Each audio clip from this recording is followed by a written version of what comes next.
Orange फल है या एक रंग का नाम है? कुछ ऐसा ही मामला है वृद्धि एवं विकास का। दोस्तों नमस्कार, मैं राजेंद्र कुमार आपका स्वागत करता हूं अपने YouTube चैनल में। दोस्तों बाल मनोविज्ञान के अंतर्गत आज हम अध्ययन करेंगे वृद्धि एवं विकास का, इनका अर्थ, इनकी विशेषताएं और इनमें क्या फर्क है इस बात का।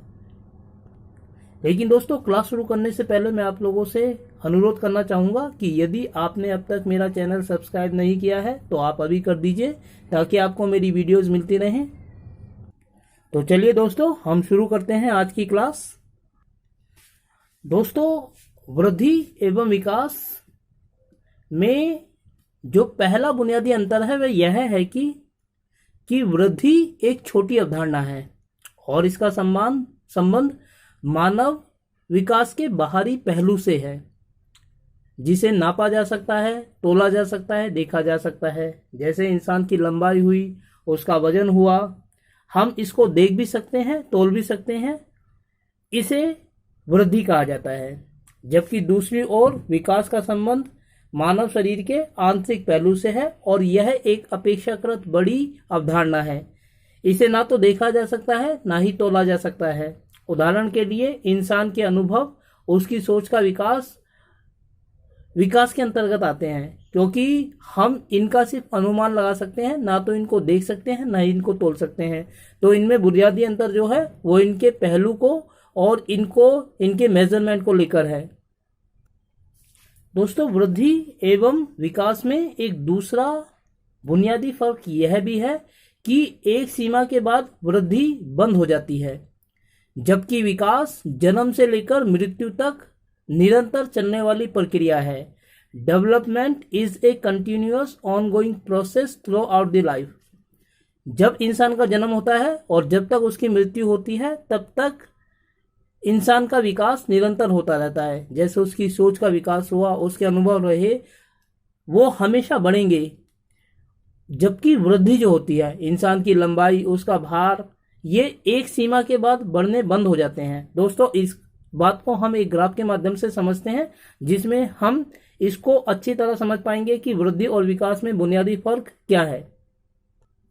दोस्तों इस ग्राफ में आप देख सकते हैं कि वृद्धि जो है वो बहुत तेजी से ऊपर बढ़ रही है और उतनी ही तेजी से वो नीचे गिर रही है और साथ ही वो जीरो पर भी आ जाती है। जबकि दूसरी ओर जो विकास है वो निरंतर बढ़ रहा है। कई बार वो सरल रेखा में आगे बढ़ता है, लेकिन कहीं भी उनमें ठहराव नहीं है। साथ ही यह भी कि आगे चलकर विकास के होने की जो दर है वो कम हो जाती है, परंतु विकास कभी रुकने वाली प्रक्रिया नहीं है, ये निरंतर चलती रहती है। इस ग्राफ से यह स्पष्ट होता है।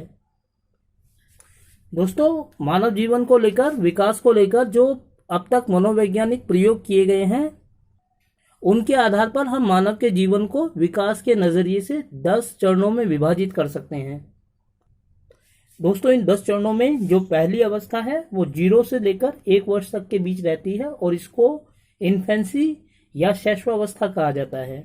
दूसरी अवस्था 1 वर्ष से लेकर 3 वर्ष तक रहती है, जिसको प्रारंभिक बाल्यावस्था या अर्ली चाइल्डहुड कहा जाता है। तीसरी अवस्था 3 वर्ष से लेकर 6 वर्ष तक रहती है, इसको मध्य बाल्यावस्था या मिडिल चाइल्डहुड कहा जाता है। जो चौथी अवस्था है वह 6 वर्ष से लेकर 12 वर्ष तक रहती है और इसको उत्तर बाल्यावस्था या लेट चाइल्डहुड कहा जाता है।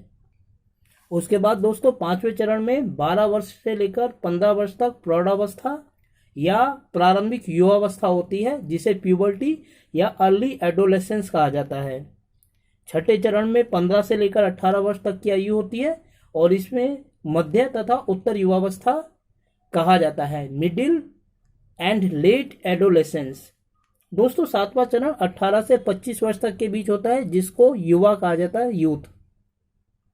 8वें चरण में इंसान की आयु 25 से लेकर 50 वर्ष के बीच होती है और इसको युवावस्था कहा जाता है, यंग एडल्टहुड। उसके बाद दोस्तों जो 9वां चरण है उसमें इंसान की आयु 50 वर्ष से लेकर 70 वर्ष तक होती है और इसको मध्यावस्था कहा जाता है, मिडिल ईयर्स।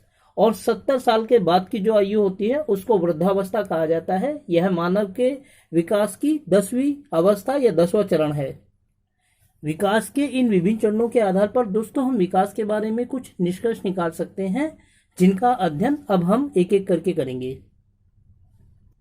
दोस्तों, मानव के जीवन के ये जो 10 चरण हमने देखे हैं, इनमें विकास की जो सबसे ज्यादा तीव्र अवस्था होती है वो 0 से लेकर 1 वर्ष की होती है, जिसको इन्फेंसी कहा जाता है। इन्फेंसी का मतलब होता है विकास की तीव्रतम अवस्था।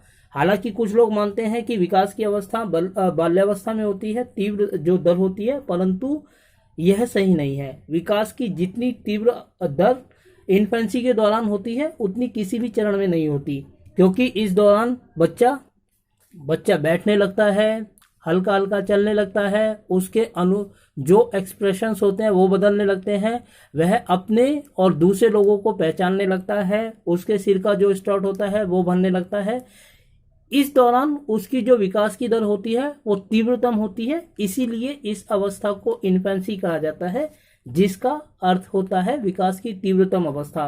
दोस्तों, विकास की जो दर होती है वो 1 से 3 तक की जो प्रारंभिक बाल्यावस्था होती है उसमें भी बहुत ज्यादा होती है, परंतु इस चरण में जो विकास की दर होती है वो इन्फेंसी की अपेक्षा कम होती है। विकास की जो सबसे तीव्र दर है वो इन्फेंसी के दौरान देखी जाती है। इसके बाद दोस्तों, विकास के बारे में जो दूसरी बात है वह यह है कि विकास जन्म से लेकर मृत्यु तक कभी भी नहीं रुकने वाली प्रक्रिया है। ना तो वो कभी रुकती है और ना ही उसमें कभी कोई अंतराल आता है, कभी कोई गैप भी नहीं आता है। देयर आर नो ब्रेक्स और गैप्स इन द डेवलपमेंट। उदाहरण के लिए, यदि हम जिंदा हैं तो हमारी सोच भी विकसित होगी, अनुभव भी विकसित होगा। जीवन की कैसी भी परिस्थिति हो, कम से कम अनुभव तो हमें मिलेगा। वृद्धि हालांकि रुक जाती है एक बिंदु के बाद, लंबाई बढ़नी रुक जाती है, वजन न केवल बढ़ना बंद हो जाता है बल्कि घटने भी लगता है, जबकि विकास निरंतर होता है। दोस्तों, विकास निरंतर होता है और इसमें कहीं भी अंतराल भी देखने को नहीं मिलता है। यह विकास की एक दूसरी विशेषता है। इसके अलावा विकास के बारे में एक महत्वपूर्ण बात दोस्तों यह है कि विकास एक समग्र प्रक्रिया है। Development is an integrated process. इसका मतलब यह है कि विकास में बहुत सारी बातें शामिल होती हैं। विकास में शारीरिक विकास शामिल होता है, भावनात्मक विकास शामिल होता है, सामाजिक विकास शामिल होता है। इस प्रकार विकास एक समग्र प्रक्रिया है और इसमें जो वृद्धि है शारीरिक विकास वाली वो भी स्वतः शामिल है। इसीलिए विकास कभी भी एकाकी नहीं होता है। विकास एक मल्टी डायमेंशनल प्रोसेस है जिसमें एक साथ बहुत सारी बातें शामिल होती हैं। दोस्तों, विकास के बारे में एक और महत्वपूर्ण बात कि विकास के ऊपर आनुवांशिकता और वातावरण दोनों का प्रभाव पड़ता है। Development is a function of heredity and environmental factors. इसका मतलब यह है कि इंसान की हाइट कैसी होगी, उसका रंग कैसा होगा, सोचने का तरीका कैसा होगा, यह इस बात पर निर्भर होता है कि उसके माता पिता के ये फैक्टर्स किस तरीके के हैं। माता पिता की लंबाई अगर अच्छी है तो उस बच्चे की भी लंबाई अच्छी होगी, रंग साफ है तो उस बच्चे का रंग भी साफ होगा। लेकिन जिस तरह के माहौल में, जिस तरह के परिवेश में उसका पालन पोषण किया जाएगा, उस तरीके के माहौल का भी उसके ऊपर प्रभाव पड़ेगा। इसीलिए ये कहा जाता है दोस्तों, मनोविज्ञान के अंतर्गत यह माना जाता है कि किसी इंसान के विकास पर उसकी आनुवंशिकता और वातावरण दोनों का प्रभाव पड़ता है। उदाहरण के लिए दोस्तों, मैं आपको इसका एक उदाहरण देता हूँ। हिंदी फिल्मों में दिखाया जाता है अक्सर कि कोई बच्चा जो है वो अपने माँ बाप से बिछड़ गया और कोई दूसरे माँ बाप उसका पालन पोषण करते हैं किसी दूसरी जगह। लेकिन जब वो बड़ा होता है और उसे पता चलता है कि वह ये जो माँ बाप हैं उसके असली माँ बाप नहीं है, उसके असली माँ बाप कोई और हैं, तो वह अपने माँ बाप को ढूंढने के लिए निकल जाता है। दोस्तों, ये आनुवंशिकता को दिखाता है कि हालांकि उसका पालन पोषण अलग परिवेश में, अलग वातावरण में किया गया है, लेकिन आनुवंशिकता का प्रभाव उसके पास है, इसीलिए वो अपने माँ बाप को ढूंढने के लिए निकल रहा है। हालांकि जिन इंसानों को वो अब तक अपने माता पिता मानता आया था, उनके प्रति भी उसके मन में कोई बैर नहीं है। यह व्यक्ति के विकास पर आनुवंशिकता और वातावरण के प्रभाव को दिखाता है। दोस्तों, वैसे तो विकास एक यूनिवर्सल प्रोसेस है। कोई इंसान कहीं भी रहे, किसी भी हालातों में रहे, उसका विकास होकर ही रहेगा। लेकिन यह भी संभव है कि विभिन्न व्यक्तियों में विकास की दर अलग अलग हो सकती है। किसी इंसान का विकास तेजी से हो रहा है, किसी के विकास करने की गति धीमी हो सकती है। तो कहा जाता है कि विभिन्न व्यक्तियों में विकास की दर भिन्न भिन्न होती है। Rate of development is in individual varies, यानी विभिन्न लोगों में विकास की दर अलग अलग होती है या हो सकती है। दोस्तों, विकास के बारे में जो अंतिम बात है वह यह कि शुरुआत में जो बच्चे का विकास होता है वो सभी दिशाओं में होता है, लेकिन किशोरावस्था में जाकर यह तय हो पाता है कि हमारा विकास किस एक दिशा में विशेष तौर पर होगा। दोस्तों, इसका एक उदाहरण देता हूं कि सचिन तेंदुलकर को हम एक अच्छे क्रिकेटर के रूप में जानते हैं, लता मंगेशकर को हम लोग एक अच्छी गायिका के रूप में जानते हैं। ऐसा नहीं है कि ये शुरू से ही अच्छे क्रिकेटर या अच्छे गायिका थे। शुरुआत में जब अन्य बच्चों की तरह इनका भी विकास उसी तरीके से हुआ। ये सभी खेल खेलते थे, गाने भी गाते थे, सभी विषय पढ़ते थे, लेकिन और शुरुआत में इनका विकास हर दिशा में हुआ, परंतु जैसे जैसे ये बड़े हुए, किशोरावस्था में आए, तब जाकर इन्होंने अपने टैलेंट को पहचाना और तब एक दिशा में इनका विकास हुआ।